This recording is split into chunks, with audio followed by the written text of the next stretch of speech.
Zipper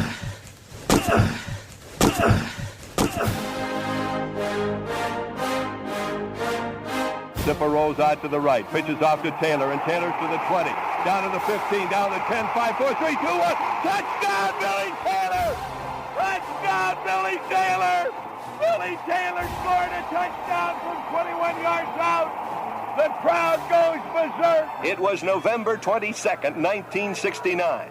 That they came to Barry, Michigan, all dressed in maize and blue. The words were said, the prayers were read, and everybody cried. But when they closed the coffin, there was someone else inside.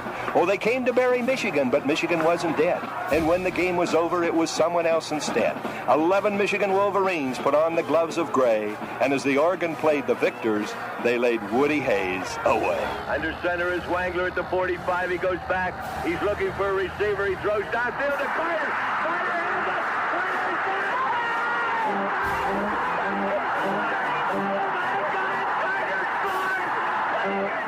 Who's got it better than us? Nobody!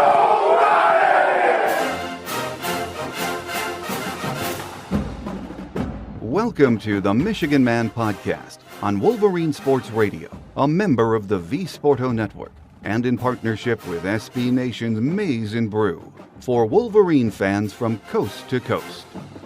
Go Blue and welcome to the show. I'm your host, Mike Fitzpatrick. On our Game Day segment, we are joined today by the Angel of the Big House, beat writer Angelique Chengelis from the Detroit News. Before that, my final view from Section 17 until next season. It's been another long and emotional year for Michigan football. We've had almost a month to digest another loss to Ohio State, and in that time we've also heard the opinion of many from the outside saying the talent gap between Ohio State and Michigan is widening. We also pulled in a top 15 recruiting class and heard from the recruiting experts that it was a good group, but not the kind of top 5 class we need to compete with the handful of elite programs dominating the playoffs. We've also read countless analysts and experts tell us Michigan fans need to lower our expectations. We are a program with a great history, a good football team, but not elite anymore. I don't buy any of that rubbish, and you shouldn't either. We need to get better, no doubt, and we need to someday soon slay that dragon that is Ohio State. But all that can wait for now. Our reward for a 9-3 season is a berth in the Citrus Bowl against Alabama, a team that would be in the playoffs if Tua hadn't gone down. There is no doubt in my mind about that. If we thought Ohio State was good, well, NFL scouts will tell you this. Alabama is 10-2, but they have much more talent than Ohio State. Bottom line, this is a great opportunity and challenge for us, and not many of the experts expect us to win. But that's why you play the game. My guest today says the same thing about Alabama as she did when previewing the Ohio State game. It will take a near-perfect performance for Michigan if we expect to be in this game and have a chance to win. She thinks it will be an uphill battle, though. Joining us next on our final Game Day segment of the year is the Angel of the Big House, beat writer Angelique Chengelis from the Detroit News, here on the Michigan Man, in partnership with our friends at SB Nation's Maize and Brew, so stay with us.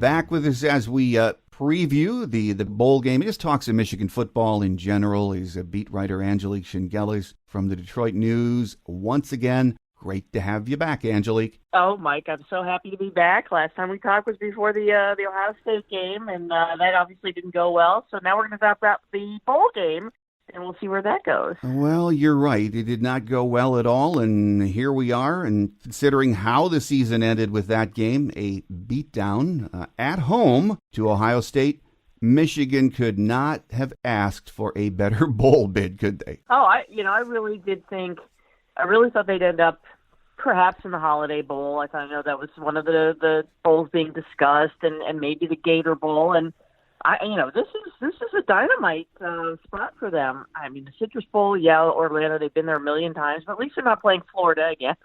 They're playing Alabama, and it's a marquee matchup. I think it'll get a lot of eyeballs, and I think that there's a lot of motivation, and I think it's for both teams. I mean, that conference call with both coaches after the selections were made, I mean, Nick Saban sounded awfully determined, too, to right the ship at Alabama. I mean, this is a down year for them. That sounds kind of funny, but that's a program that's used to being in the playoff and playing for a championship, and they sound awfully motivated, and Michigan sounds awfully motivated. So I think that's going to make for a pretty interesting week leading up to the game and certainly the game. As you said, Alabama had sort of a down year, which at 10-2, that sounds strange to say, but when you look at that team, if Tua had not been injured, there's still a very good chance Alabama would have been in the playoffs. They are that good. They are that good. I mean, their offense is that good. I think you can nitpick the defense.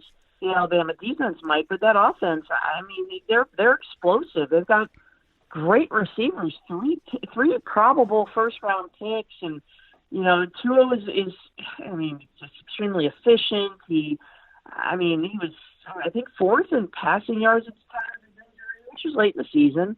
And they've got Najee Harris, a very good running back, and a couple tackles on this offensive line that again are definite high pro picks. And this is an explosive offense. I do think you can say, maybe there's some things missing on the defense and a couple guys now sitting out, but this is formidable. Well, it really is. And I guess the one thing that surprises me and has since the bowl bid was announced is that it's only been roughly a 7-point spread. I'm not a Vegas guy, not a gambler, but still I thought, the Ohio State spread was double digits. I thought it would be the same for this game, didn't you? Oh, well, yeah, for sure. And I don't know if it's still there. There's this anticipation that several more Alabama players will sit out. I mean, I think that's what everyone thought would happen.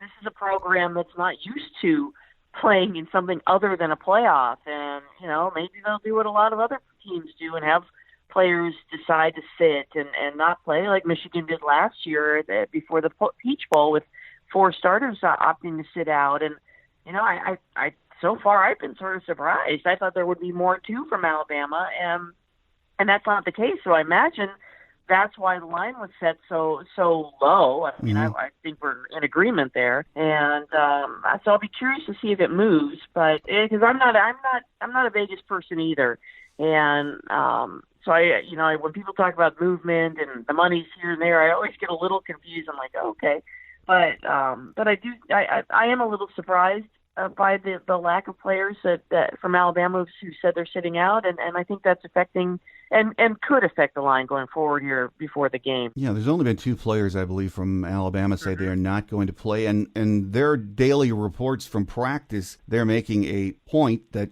everyone is dressed and practicing, so I would be surprised if anyone else in Alabama says they're not going to play. Well, I mean, you don't know.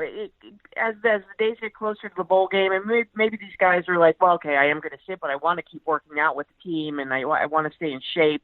That could happen. I don't know, but I'm reading the same reports, Mike, and they are making that point, just as Michigan players have made the point that no one is mispracticed, no one's sitting out. And that certainly can change as agents talk to players who could leave early or seniors who are leaving. People get in their ears, and those decisions that seem like they're made now are not. And so I'm not closing the door on players from either team deciding to sit out. But right now, as it stands, it sounds like both teams feel like they're going to have pretty much everybody playing and available. After the Ohio State game, Angelique, the discussion in the following week or weeks was about the talent gap that exists between Ohio State and Michigan, and we could do an entire show on that, though. The same gap exists between Michigan and Alabama, doesn't it? Yeah. No, I mean, I think a lot of these players we talked to, Mike, after their award show last Sunday, they talked about this team reminds them of Ohio State, and that's lofty praise. I mean, Ohio State's got all this talent on offense, and that's what Alabama looks like to them. And the talent gap has to be substantial. Again, I'm not going to subscribe to that entirely. And I've had this sort of debate in my head over the last couple of weeks, Mike, that maybe it's too easy to say, well, Ohio State's got too many 5-stars and they've got this and that. I think there's so many elements to why Ohio State's ahead of the game here, and it's not just accumulating 5-stars. And the same thing with Alabama. And they've had some consistency, in Alabama with Nick Saban there and the way he runs that program and the talent they've brought in. And it's a machine, just like Ohio State's become. And perhaps Michigan can get there at some point, but it is going to take time. And they certainly are doing that with their recruiting class, identifying needs. But back to your question, yeah, I mean, this is that kind of team that Michigan has to measure itself against to see either how close they are or how far they are. And, you can look at that Ohio State game and just go, wow, they are so far. And even last year's game, but then there are a couple games that I look at, the Ohio State game, the JT was short game. Mm-hmm. I mean, they win that game, the narrative's a little different. They win the next year with John O'Korn, a quarterback. I thought, wow, they had a great game plan. They had a lead, a 2-touchdown lead, and I think with a more talented quarterback, they win that game. And I know it's a lot of ifs, but my point is, those two games, it didn't look like the talent gap was enormous. But going into this one, yeah, I think offensively, Alabama's got some just amazing talent, just like Ohio State did. Across the board, offensive line, running back. I mean, my goodness. I mean, what J.K. Dobbins did, I don't know that Najee Harris is as good as J.K. Dobbins. I don't think so. But they've got all the compliments. I mean, they've got Smith and Judy and Ruggs at the receiver, and those two tackles are outstanding. So this is going to be very much a chance for Michigan to get a signature win. It's not going to be easy by no means will it be easy, but it will be a good measuring stick game, I guess is the best way to describe it. Let's talk about some of the matchups in this game, Angelique, and get your thoughts on them. Michigan's offense against that Bama D. Now, they have plenty of 4- and 5-star talent on their defense. They're loaded up, but they have not been a great defense this year for a lot of reasons, have they? No, you're right. I mean, they have not been great. And I think that's another – I mean, I think every coach is inspired to play better and to be better. And I got that sense, listening to Nick Saban, that this is a chance for them to improve that defense, too, these bowl practices and playing against a good Michigan offense. And, they're 17th nationally in total defense, and they're I think it was 36th against the run. I was looking at these stats last night, and they've got some holes, but they're not terrible by any means either. So no, I think Michigan's offense matches up pretty well with his defense. I just want to see Michigan develop more of a run game, and I think this is an opportunity to have the running backs get some yards and get some confidence against a team like this, because I think that Alabama, you can run on Alabama, and you certainly can score on Alabama. I mean, Auburn did in that win, and they both had, it was a high-scoring game. So, I'm not dismissing the fact that Alabama's offense can put up points just like any other offense can against them. But I like this matchup, and I think Michigan's offensive line got better and better, and I think they're feeling really confident after facing Chase Young in that Ohio State game and neutralizing him for the most part. I still think he was disruptive. I know a lot of people say, well, his stats, he didn't really have any, but he was disruptive still in the backfield. His presence was still known, but I think all in all, I think they did a really good job on him, and I think they carry that confidence going into this game and facing this Alabama defense. No, I agree. And, I would like to see I'm a run guy, or at least a balanced offense, so I would like to see Michigan come out and try to at least establish some kind of a running game. But, when you listen to a lot of the analysts on BTN, ESPN, when they're previewing this game, even Urban Meyer when he was breaking down the game over the weekend, was saying he thinks Michigan has to come out throwing against Bama like they did against Ohio State, but exclude the mental errors and penalties if they're going to be able to move the ball. I'm not sure if that's true, but it seems to be the opinion from a lot of well-respected analysts. Well, I mean, and I wonder if they're looking at Michigan's run game. I mean, you look at those last 4 or 5 games; they really weren't productive. And you can say, well, but Shea Patterson was throwing the ball all over the place. Well, yeah, that's true. But I still think, I mean, look what Ohio State did in that game. I mean, they had J.K. Dobbins running, and they threw 4 touchdown passes. I mean, that is the kind of balance I think you need. And but I don't disagree with that. I mean, I think that's been so effective for Michigan, and it sets a tone. You know, they can, but it also sets a tone. I mean, which game was it where they started? They started the game. I think it was every play was a run except maybe 1 or 2, and they scored on that. Maybe it was the Illinois game. I thought, wow, okay, that's effect. That's not speed in space, but it's consistent and it's rugged and it's setting a tone with the run game. It just depends, I think, which way you want to set that tone. And I'm not opposed to what Urban Meyer said. I just think that they have to have a presence from Hassan Haskins and Zach Charbonnet. And you know what I'm curious about, Mike, is we haven't had a chance to talk to Jim Harbaugh since that conference call. But I mean, can Chris Evans? He's been working out with the team. He'll be back with the team January 1st. I mean, how much work is he getting in practice? I don't think he can play in the game, but I'm not sure. I mean, no one has said one way or the other. But I don't know that he's ready to play. But so I think you're looking at these 2 backs, and I think you have to get more production out of them. But yeah, no, I do think that Alabama's got some. They're going to be a little susceptible in the secondary, and Shea Patterson certainly has looked like a different quarterback that last month of the season. And I think you've got some motivated receivers, too, who want to get there. They want to impress scouts. A lot of players are looking at this game as an opportunity to do that. And what better way for a couple of these receivers than to have big receiving games, and for Shea Patterson, getting ready for the Senior Bowl, to have a big performance, too. But I still, like you, I think they need to have a little more balance with that run game. And I still think that's going to be the game plan to try to achieve some balance, to keep that offense of Alabama off the field, if at all possible, for long periods of time. I think the key, you hear people talking about what is the key for Michigan in this game. The key to me is not so much the game plan, it's that we can't drop the ball down on the goal line and in shotgun snaps and some crazy, stupid penalties. The mental mistakes must be eliminated against a team like Alabama. Yeah, oh, absolutely. I mean, I look back at that Ohio State game, and I mean, there were so many things that were glaring, but the drops were just, you can't do that. I mean, to me, that's to say why, I mean, you got to criticize that as much as you criticize all the fumbles they had early in the season. Right. And those are turnovers in a sense. I mean, yeah, okay, maybe you still have another down, but it feels like, you could have scored there. You could have gotten a first down there. And there are a lot of mental mistakes. I don't know, everybody wants to blame everybody for something, point a finger at somebody. I don't know what that is.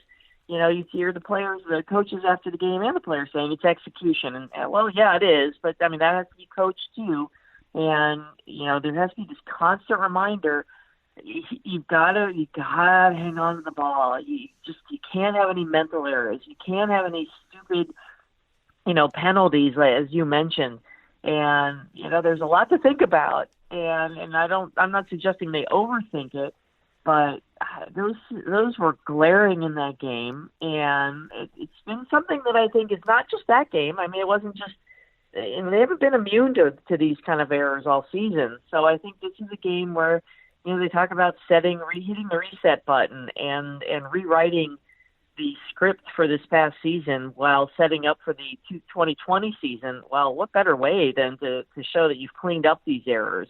And you're never going to play a perfect game, but these have been largely imperfect because of those errors. And you have a lot of people watching. So what better way to show off than to play a little more disciplined and a little more careful, I guess, is the way to describe it. That's true. They've got to eliminate those mental mistakes and penalties to stay in this game. Another one of the concerns, I think, is a concern that we talked about in August, the defensive line, but they played very well most of the season, very undersized. We all know that. They were just exposed by two very good offensive lines, Wisconsin and Ohio State's. I'm not going to say Penn State's had their way with Michigan. Wisconsin and Ohio State, definitely. If NFL scouts are right, Bama's offensive line is better or as good as both of those teams. So, when you look at it from a game planning perspective, even slowing down Alabama is going to be asking a lot from this undersized defensive front, isn't it? Oh, it is, Mike. And talking to Kwity Paye after the awards show, I brought up the yards that they gave up to J.K. Dobbins, and it was also in kind of the bookend. I mean, the game that Jonathan Taylor had at the start of the Big Ten season against Michigan, and the game that Dobbins had in the Ohio State game. And, I just said, well, why hasn't that gotten better? I mean, this is statistically, they're not bad against the run, but against two really good teams, as you've described, with good offensive lines, I think Dobbins could have run for more yards against the Michigan defense. And they are undersized in the interior, and they lack depth there. And the one thing Kwity was saying is that, he said not to make an excuse, but Carlo Kemp was, he said he could barely walk in that game. And I had heard that from other people, and that his feet, he described his feet as, the quote he said was destroyed, and he was playing as hard as he could. And, I think they knew that was going to be limiting, that Carlo Kemp couldn't be wasn't 100%. And couldn't give that effort. I mean, he gave the effort, but he couldn't be that 100% guy that they needed. And, they think he'll be healthy, but that's one person. They definitely need more depth there. And, talking to people who scout, they feel like that Michigan's had some guys on the defensive line playing a little bit out of position. Too many guys who are ends trying to help out in the interior, and they lack a Maurice Hurst kind of guy. I think everybody knows that, and doesn't mean that they can't do this, but that was glaring when you look at this season. Those two games, for obvious reasons, stick out. I mean, they were losses, but I think the way those teams were able to run on Michigan, those are glaring. Those are big concerns. And, how are they going to fix it for Alabama? I guess we'll see. But I guess it's a good thing they've got this month to get Carlo Kemp healthy, because they certainly will need him. With us on our game day segment as we get ready for the Citrus Bowl is Angelique Chengelis from the Detroit News. Angelique, there's been a lot of talk from media and fans about which team is going to be more motivated in this game. And part of me thinks it's a silly question.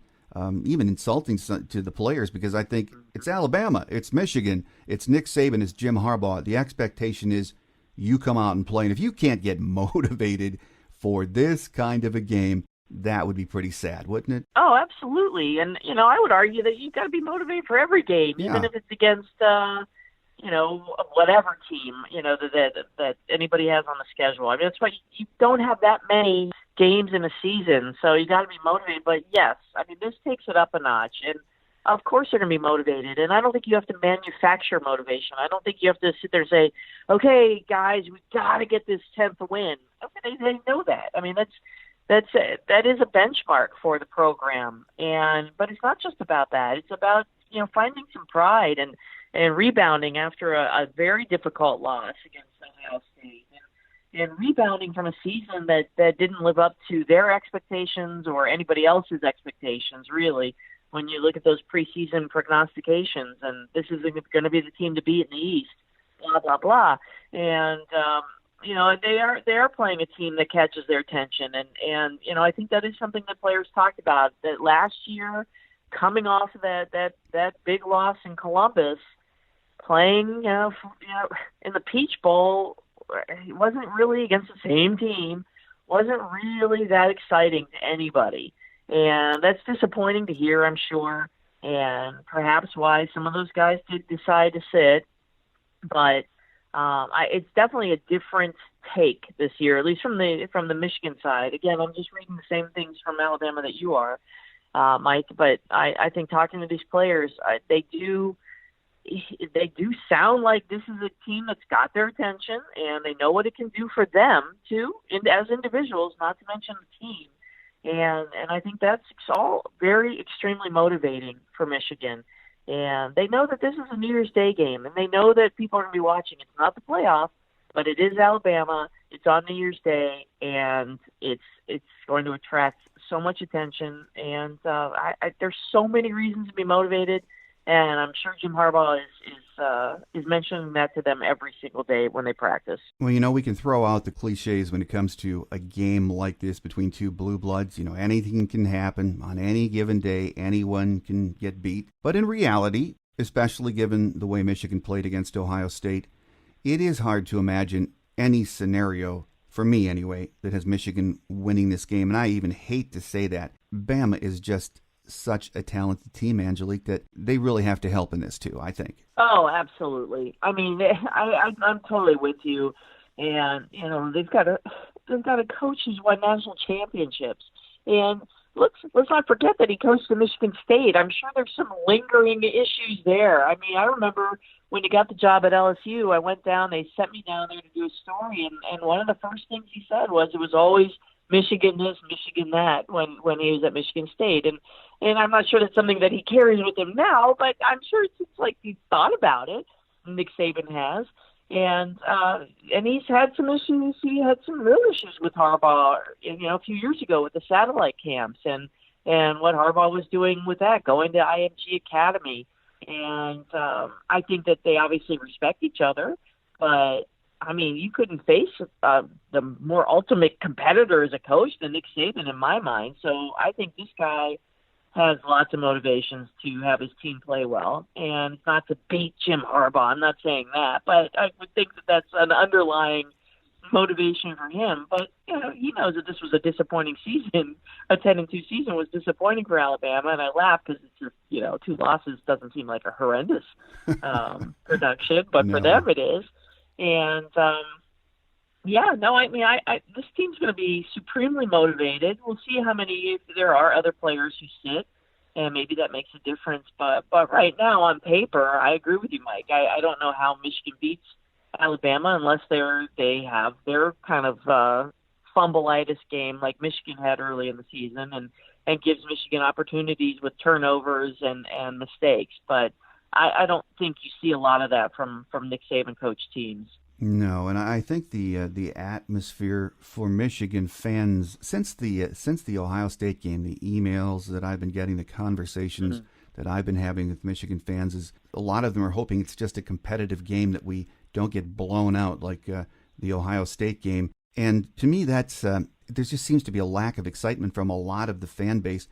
Do you think a large portion, a growing portion of the fan base, is starting to lose faith in Jim Harbaugh at this point? Well, I mean, I get a lot of those emails and those tweets as well, and I don't know, Mike. I mean, I think it's what I laugh about is like sometimes I hear Michigan fans, and it's if someone else from the outside of the Michigan family criticizes Harbaugh in Michigan, I feel like it's sort of like the thing where I can criticize my brother, but you can't. And it feels like they circle the wagons a little bit if someone else says, oh, yeah, Michigan's down. Michigan's never going to come back. And then I hear Michigan fans saying, well, no, don't. That's our coach. Don't talk about him. But then when you talk to them, they're like, yeah, I don't know. I mean, I don't know where this is going. This is 5 years in, and expectations were so high, and people thought that Jim Harbaugh was the Messiah, and they were going to have a national championship run by year 3 or 4, and that hasn't happened. I mean, they haven't won a Big Ten championship. They haven't come close to that yet, or they've come close,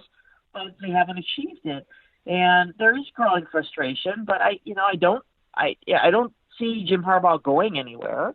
I don't think Ward Manuel wants him to go anywhere, and if he were to leave, it would be Jim Harbaugh finding an option that he would rather take right now, but I don't see that. So I think Michigan fans have to understand that this is what they have, and you can look at the positives. I'm not trying to be Pollyanna-ish, but there are some positives here. It's just that they cannot win these big games, and that's enormous. And I'm sure it's embarrassing when you've got an 8-game losing streak, and really, it's not just a Jim Harbaugh problem, but this streak against Ohio State is extending now into almost 2 decades. So that's not all on Jim Harbaugh. But it's tiresome, and I'm sure Michigan fans are very weary of this. And it's got to change at some point, I think. And I think they look at this. The Michigan players look at it as, well, why not right now against Alabama? This is where they have to try to to flip that switch a little bit. Well, it is perplexing, and I was listening to a national recruiting analyst last week after the signing day, Barton Simmons from 24/7 Sports, and he said something interesting. Under Jim Harbaugh, Michigan is recruiting better than they have in decades, but Ohio State's recruiting even better at a level they've never recruited at. And I think the depressing thing is, he said, even with Ryan Day, he doesn't see that changing soon, and I'm starting to think that's true. And I think there lies the rub. If you're Jim Harbaugh, how do you change that? And it is a sobering question, isn't it? It really is. I mean, I remember in July at the Big Ten media days, Mike, when people were saying to Michigan players, well, they got a coaching change at Ohio State, and even the players were like, look, it's Ohio State. I mean, we don't think that just switching coaches is going to change the direction of that program. So the Michigan players were saying that, and I had gone down in February for their signing day because Greg Madison was speaking, and the first time since he had left Michigan. So I went down there, and I really was extremely impressed with Ryan Day and how he handled everything, because I thought, well, maybe this is Columbus. I mean, I grew up in Cincinnati. I know what it's like there. And maybe it's me too daunting for the guy, and I was blown away by how he was completely unfazed by how big this job is, and he was embracing it, and he is so smooth. And just even watching his press conference the other day from signing day, I mean, he's just got it all together, and he's got a very good staff. But he was also handed the keys to a program that was operating pretty smoothly before, so it wasn't like he had to do much rebuilding. He just had to keep maintaining, and he's done that, and he will continue to do that. And it's hard, you look at these top programs that are in the playoffs.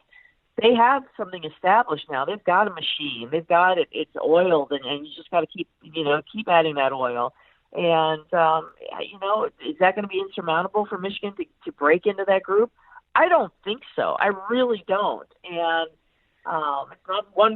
this is not a thing for me to be optimistic about. I mean, I don't know. I'm just saying. I think that Jim Harbaugh, he has done well in recruiting. I look at this and I'm like, why does everybody have to seize on? Well, he doesn't have as many 5-stars. He doesn't have this. Well, look, a few years ago, all we talked about, Michigan State. Look what Mark Antonio's doing with 2- and 3-star guys and developing. They can be developed into players who can unseat an Ohio State like Michigan State did, and can go to a Big Ten championship game like Michigan State did. So it's not insurmountable, but it is not just bringing in great players, it's developing them. And, I got to believe that Michigan's got a pretty good staff in right now that is doing that. And talking to Brady McGregor the other day, I mean, one of the things that really sold him on Michigan and committing was Sean Nua, a young guy, some new life on that defensive line. So, we'll see where this goes. I think that they really have to get more consistency on the staff at Michigan.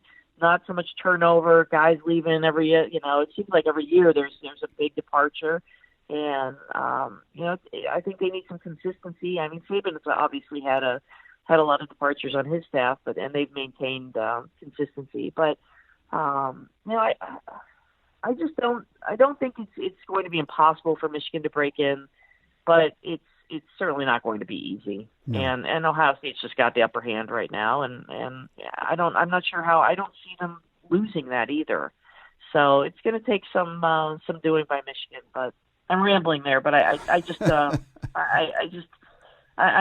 not buying this thing that Michigan is eons behind Ohio State. Final question for you, though, Angelique. Other than the game, with the week coming up, there is a lot going on for both teams, and of course for the media. As you know, it's as busy as all get out. But it's still a lot of fun for everyone, and it is, even though it's not the playoffs, it is a great reward for a long season, isn't it? It really is. I mean, and then the weather's gonna be very nice in Florida. I mean, it's more fun when they're like on a beach, and then they can. A lot of these guys haven't seen haven't been to the beach, and it's fun to see them exploring that for the first time. But it's Orlando, and they'll go to different. I think they go to Universal Studios early in their stay, and they'll do a couple other things. They do a nice little visit with local kids, and they always seem very relaxed at those kind of events. And I don't think they'll have a bowling outing like they did a few years ago when the fight broke out with South Carolina. That was a little surreal, but no, I think it's a really nice trip for them. And you see sometimes the older guys have been there, done that, and they want to just get off their feet and hang out and rest for the game. I mean, there is that business trip element to it, but I do think that they have found a nice balance. And maybe they'll just go see Mickey and Minnie, and maybe go to the Star Wars and Disney and geek out a little bit. So no, it's a good trip, and the weather will be good. So I don't think there'll be any complaints. But they do all seem very excited about playing Alabama. So I think that's the biggest draw. Here with us on our game day segment this week, as we've been previewing the Citrus Bowl coming up, a great opportunity for Michigan, a marquee game with two blue blood schools, has been beat writer Angelique Chengelis from the Detroit News. As always, Angelique, a pleasure having you on the show, and I wish you and the family a very Merry Christmas, and we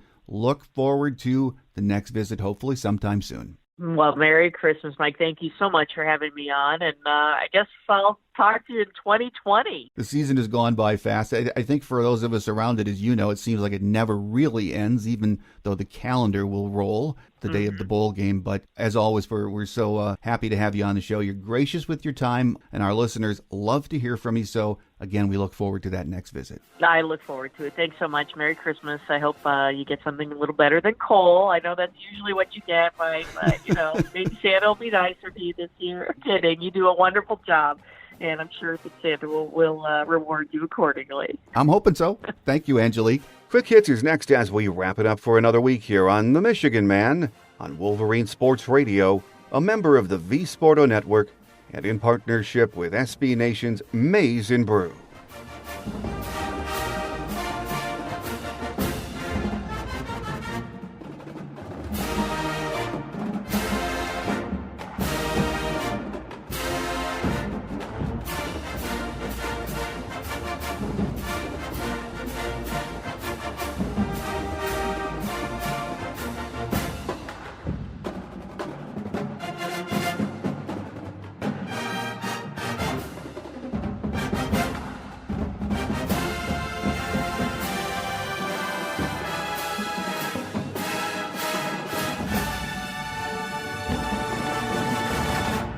On Quick Hits today, there have been virtually no injury updates during Bowl Prep Week. Captain Carlo Kemp has been fighting an undisclosed injury for weeks now, but the word is he will be ready to go on Wednesday, and we need him. Other than that, we are very healthy for the season finale.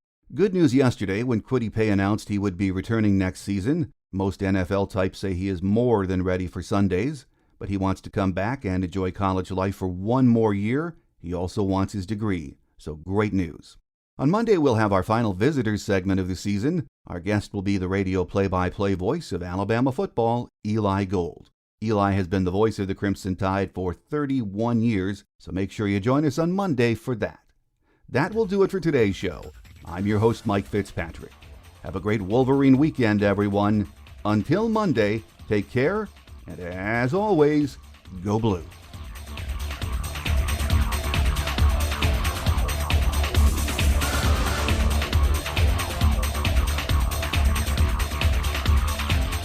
Thanks for joining us today on The Michigan Man, here on Wolverine Sports Radio, a member of the V Sporto Network, and in partnership with SB Nation's Maize and Brew. Our listener lines are open 24/7 for your calls at 313-263-4842. That's 313-263-4842. Or email us at themichiganmanpodcast@yahoo.com. That's themichiganmanpodcast@yahoo.com. The Michigan Man Podcast is produced at the studios of Robin Lynn Productions, Allen Park, Michigan, and is not affiliated with the University of Michigan. Go Blue!